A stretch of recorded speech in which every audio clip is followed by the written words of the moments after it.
ir para um cidadão, um cara que estava tranquilo, precisava de esse desafio não precisava, né?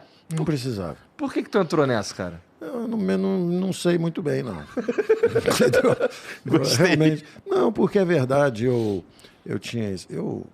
já tinha sido sondado algumas vezes para governo. Eu uma vez entrei, ainda jovem, teve um candidato a presidente, que era um liberal, que era o Guilherme Afif, e eu, jovem ainda, pensava, Banco Central independente, câmbio flexível, privatização acelerada, reforma de previdência, tudo isso é um caminho da prosperidade, é um caminho conhecido, já foi percorrido por vários países. E jovem ainda, eu me ofereci para ajudar essa pessoa e ficamos lá em terceiro, quarto lugar na eleição, não deu certo e pronto, era só um sonho passageiro. E, interessantemente, a vida foi me convencendo, por ceticismo, de que eu estava errado. Eu achava que o Brasil estava fora do lugar, o Brasil podia ser um grande país, e eu achava que eu poderia ajudar a consertar, mas acabei indo por outros caminhos. Fundei bancos, fundei escolas, eu fundei o IBMEC, que em São Paulo se chama INSPER, fundei a Abril Educação, escola de negócios, fiz hospitais, criei o banco, é um banco conhecido, é o maior banco de investimento brasileiro, e sempre tentando construir coisas duradouras, coisas importantes, e com aquela sensação de que o Brasil não tinha muito jeito, não. O Brasil ia ser assim mesmo. Entendeu? Crescimento medíocre.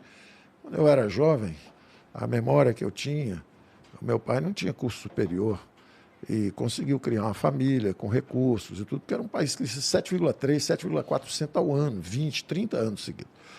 O Brasil virou a maior colônia de japoneses fora do Japão. A segunda maior colônia de italianos fora da Itália. Terceira maior colônia de alemães fora da Alemanha. Mais libaneses no Brasil do que no Líbano. Então o Brasil trazia gente do mundo inteiro. 2 guerras mundiais, vinham todos os imigrantes para cá, industrializaram o sul do Brasil, fizeram o Brasil crescer. E eu tinha essa lembrança de um país próspero.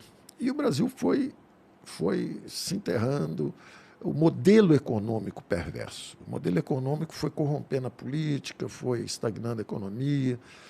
E eu, distante da política, eu achava que a minha ajuda seria escrever artigos. Eu escrevia artigos, escrevia para revista, para jornais, escrevia para a Folha, para a Globo, para todos esses jornais.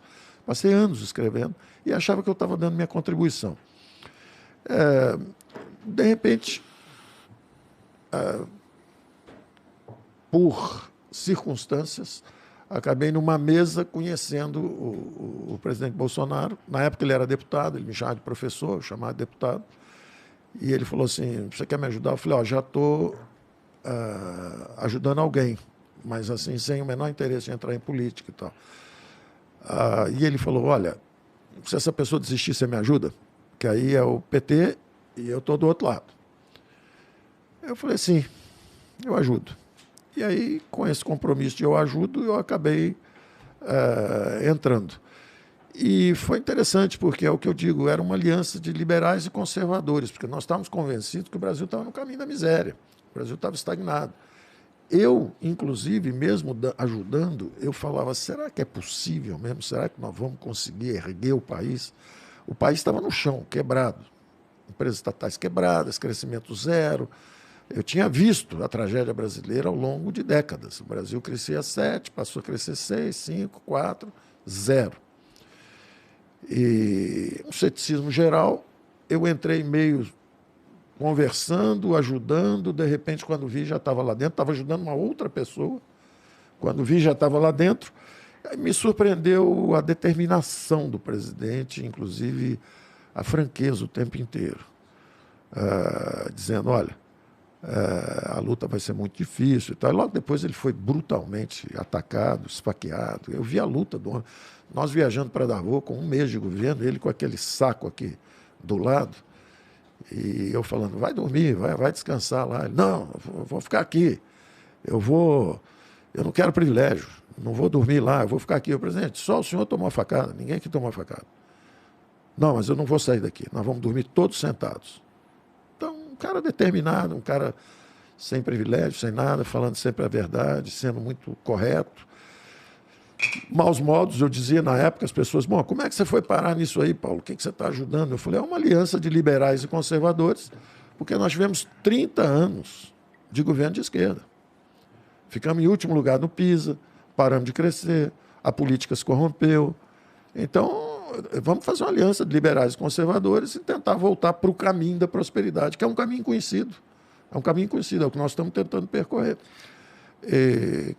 Logo que começa o governo, eu vejo um homem determinado, brutalmente atacado também na mídia. Eu até racionalizei, porque as pessoas diziam, pô, mas ele também... Eu falo, peraí, quem sofreu o ódio foi ele. Ele levou a facada. Então, que negócio é esse chamar, dizer que ele que está espalhando o ódio? Ele foi vítima do ódio, ele tomou a facada. Primeiro. E segundo, o seguinte, maus modos. O presidente tem maus modos, mas tem bons princípios, tem boas intenções, é como eu imagino. Então, logo no começo, nosso relacionamento inicial foi um olhar para o outro, ele confiou em mim